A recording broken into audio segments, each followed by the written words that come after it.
Halo semua, welcome back di YouTube channel saya.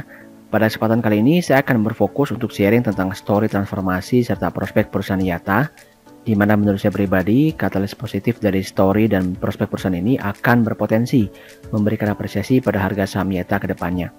Untuk itu silakan ikuti ulasan video ini dari awal hingga akhir dan jangan di skip untuk bisa mendapatkan informasi secara lengkap. Namun sebelum dimulai, izinkan saya untuk menyampaikan informasi sebagai berikut. Bahwa saya juga memiliki free channel Telegram ya teman-teman semua, di mana secara khusus pada channel Telegram tersebut saya akan memberikan berbagai macam update teknikal saham, tentunya juga termasuk update teknikal daripada IATA, free rekomendasi serta informasi market update yang tentunya bermanfaat untuk teman-teman semua. Untuk link join channel tersebut sudah saya sertakan pada deskripsi video. Oke, kita mulai saja. Jadi sebelum bertransformasi, IATA dulunya memiliki nama PT Indonesia Transport dan Infrastruktur, di mana perusahaan ini memiliki dua anak usaha utama, yaitu PT Global Maintenance Facility dan juga PT MNC Infrastruktur Utama. Dan namanya sudah jelas ya, bahwa perusahaan menjalankan bisnisnya di bidang jasa penerbangan serta pembangunan infrastruktur. Namun, selama perusahaan menjalankan bisnisnya selama lebih dari 10 tahun, ini masih terus membukukan kerugian. Sehingga mau tidak mau, ini harus dilakukan upaya transformasi yang berujung pada perubahan nama perusahaan itu menjadi PT MNC Energy Investment, dengan fokus utama bisnisnya itu terdapat pada sektor tambang batubara. Namun tetap mempertahankan segmen bisnis jasa penerbangan serta pembangunan infrastruktur mereka yang sudah berjalan sebelumnya. Untuk komando bisnis daripada segmen tambang batubara mereka ini berada di bawah anak usaha mereka, yaitu PT Bakti Core Resources yang baru saja diakuisisi.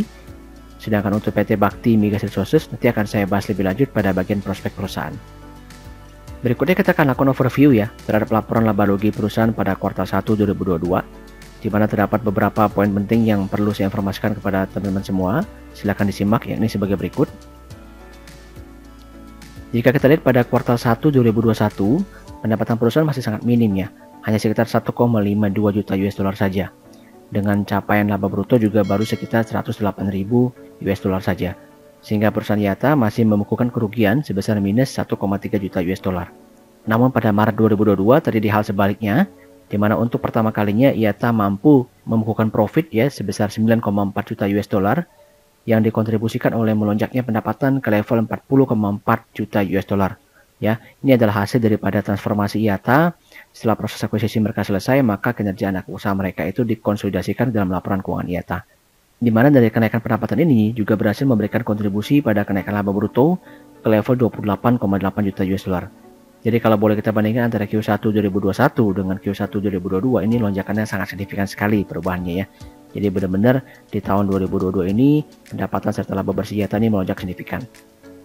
Oke, berikutnya kita akan lebih lanjut di bagian beban penjualan serta beban lain-lain dari laporan keuangan ini. Ya, ini juga melonjak signifikan angkanya. Namun memang dari catatan yang saya peroleh dari laporan keuangan ini belum dijelaskan secara detail hal-hal apa yang menyebabkan kenaikan beban ini. Ya, oleh karena itu sampai dengan saat ini saya masih bisa anggap wajar ya, karena memang IATA baru saja mengkonsolidasikan kinerja keuangan dan perusahaannya ke dalam laporan keuangan mereka. Sehingga ini memang kemungkinan besar berasal dari beban yang dimiliki oleh anak usaha mereka. Oke, berikutnya kita akan lihat lebih lanjut breakdown daripada pos pendapatan perusahaan ya. Nah, di sini bisa lihat bahwa main driver daripada bisnis mereka saat ini adalah dari sektor tambang batubara, terutama di bidang ekspor batubara mereka, yaitu sebesar 33,15 juta US dollar. Sementara untuk segmen jasa penyewaan pesawat yang merupakan bisnis mereka sebelumnya ya, yang saat ini masih mereka jalankan, ini berkontribusi terhadap pendapatan perusahaan ya, tetap bertumbuh dibandingkan dengan Q1 2021, namun kontribusinya sudah sangat minim terhadap total revenue perusahaan. Ya, sehingga secara overall memang saat ini bisa kita katakan bahwa IATA ini sudah bertransformasi menjadi sebuah perusahaan tambang batubara. Berikutnya di bagian beban langsung, ini juga terjadi lonjakan yang sangat signifikan sekali jika kita bandingkan dari Q1 2021 dengan Q1 2022. Ya, di mana beban ini dikontribusikan oleh naiknya biaya produksi batubara serta persediaan batubara mereka. Nah, kalau menurut saya angka ini sangat wajar ya teman-teman semua, karena memang IATA kan baru saja melakukan akuisisi terhadap anak usaha mereka di bidang sektor batubara, yaitu PT Bakti Core Resources, sehingga seluruh beban usaha daripada PT Bakti Core Resources akan dikonsolidasikan dalam laporan keuangan IATA. Jadi sangat wajar jika angka ini melonjak signifikan. Nah, yang perlu kita perhatikan lebih lanjut adalah bagaimana nanti perusahaan mampu memaintain tingkat beban langsung ini agar bisa terus menjaga level profitabilitas mereka. Jika hal ini dapat dilakukan, maka saya cukup yakin bahwa IATA akan terus bertumbuh dalam beberapa tahun yang akan datang. ya, dan bukan tidak mungkin akan semakin besar pertumbuhannya, terutama dikontribusikan dari sektor batubara mereka. Demikian overview saya untuk laporan laba rugi perusahaan pada kuartal 1 2022. Sekarang kita akan masuk ke segmen berikutnya, yaitu prospek perusahaan IATA. Di mana di bagian awal ini saya akan menginformasikan bahwa IATA saat ini sedang dalam proses akuisisi perusahaan migas di Papua Barat. Dengan target akuisisi mereka adalah menguasai 85% saham dari PT Suma Sarana. Ya, di mana proses akuisisi ini akan dibagi dalam 2 tahap, yakni sebagai berikut. Tahap pertama yaitu sebanyak 49%, itu sahamnya akan dibeli langsung oleh PT Bakti Migas Resources yang merupakan anak usaha IATA yang berfokus pada investasi minyak dan gas. Sedangkan sebanyak 36% ini akan dikuisisi kembali oleh BMR, di mana saat ini masih berada dalam status PPJB, di mana nantinya akan ditingkatkan menjadi AJB, ya, setelah nantinya mendapatkan persetujuan dari pemerintah. Nah, jika kita lihat daripada proses ini, memang saat ini kendalanya hanya di persetujuan pemerintah saja. Jadi sebenarnya secara overall kita bisa cukup yakin jika proses akuisisi ini nanti selesai, maka bukan tidak mungkin akan kembali terjadi lonjakan pada laporan keuangan IATA di kuartal 2 maupun kuartal 3 ke depannya. Ya, sehingga jangan kaget jika bisa nanti harga saham IATA juga akan kembali terapresiasi. Ya, kita harapkan saja seperti itu. Kemudian prospek usaha berikutnya juga berasal dari anak perusahaan mereka lainnya, yaitu PT IBPE dan juga APE, di mana menurut informasi public express perusahaan, anak perusahaan ini akan mulai berproduksi pada tahun 2022, ya. Di mana untuk PT Artaco Prima Energi ini berencana akan memproduksi 1 juta metrik ton, dan untuk PT Indonesia Batu Prima Energi ini berencana akan memproduksi 500.000 metrik ton. Sehingga jika kita gabungkan akan berjumlah 1,5 juta metrik ton seperti itu, ya. Dan kalau melihat daripada rencana usaha ini, otomatis dampaknya saya perkirakan akan mulai terlihat pada laporan keuangan IATA itu pada kuartal 2 dan kuartal 3. Ya, jadi sekali lagi nih, jika tadi PT BMR sudah berhasil melakukan akuisisi daripada salah satu perusahaan migas di Papua Barat, kemudian nanti juga jika anak usaha mereka ini mulai berproduksi, maka bukan tidak mungkin kan pendapatan mereka akan kembali melonjak lagi, sehingga bisa berkontribusi pada kenaikan laba bersih yang lebih signifikan lagi. Oke, nah berikutnya kita akan lihat lagi prospek lainnya dari anak usaha mereka juga, yaitu yang direncanakan akan berproduksi. Ya, jadi mulai berproduksi anak-anak usaha mereka lainnya di bidang batubara itu pada tahun 2023. Jadi untuk bagian tambang batubara ini belum selesai nih teman-teman semua. Di mana pada tahun 2023 kita masih akan terus diberikan berita-berita bagus nih tentang prospek perusahaan IATA, di mana jika anak usahanya kembali berproduksi, ya maka akan tentu berkontribusi yang sangat baik terhadap laporan keuangan IATA. Ya, jadi penjualannya akan meningkat, laba bersihnya juga akan mengalami peningkatan. Sehingga bukan tidak mungkin ini akan berkorelasi positif terhadap kenaikan harga saham IATA.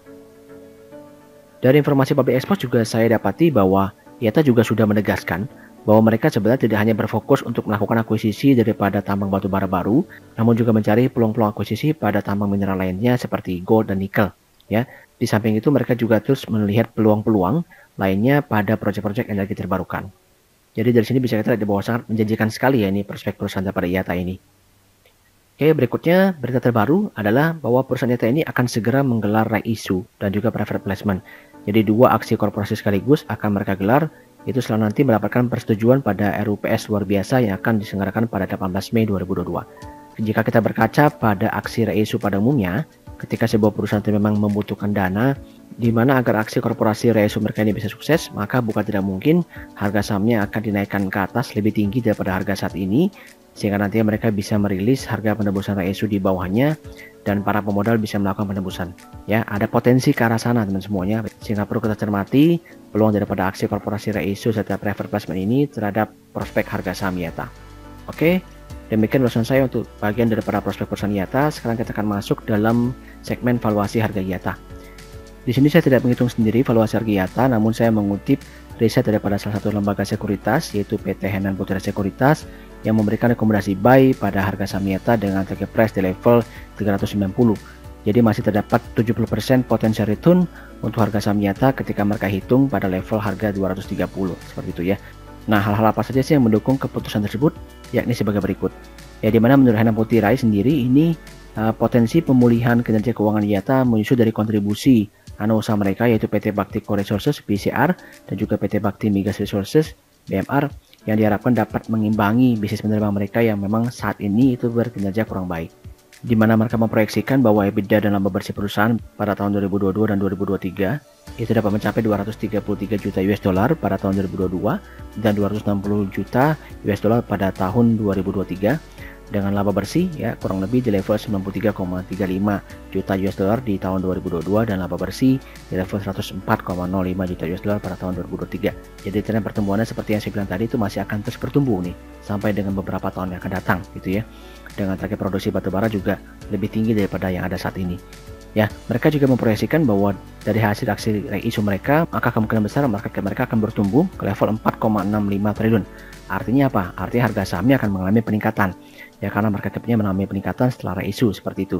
Dan untuk target price mereka sendiri ini mereka menggunakan pendekatan relative valuation ya, di mana mereka membandingkan antara valuasi daripada PTB dan Adaro ya dengan PI masing-masing. PTB di level 5,3 kali dan Adaro di level 7,6 kali.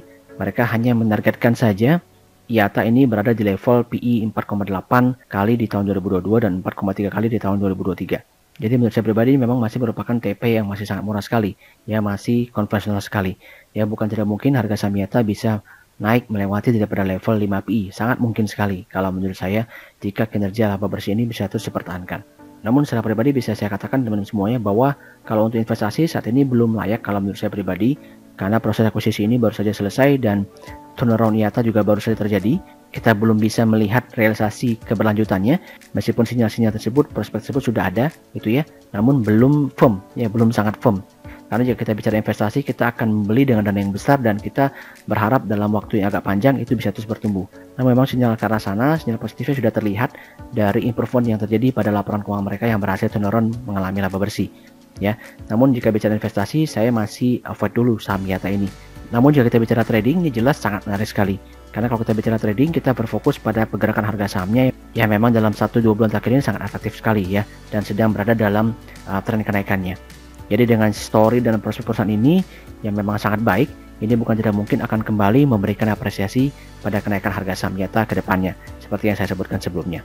Oke, jadi putuskan tujuan teman-teman semua, apakah ingin berinvestasi, apakah trading, karena caranya sangat berbeda sekali. Kalau untuk investasi, saya masih belum menyarankan, karena kita masih harus melihat realisasi mereka pada laporan keuangan berikutnya. Sedangkan bicara trading, ini jelas sangat menarik untuk diikuti.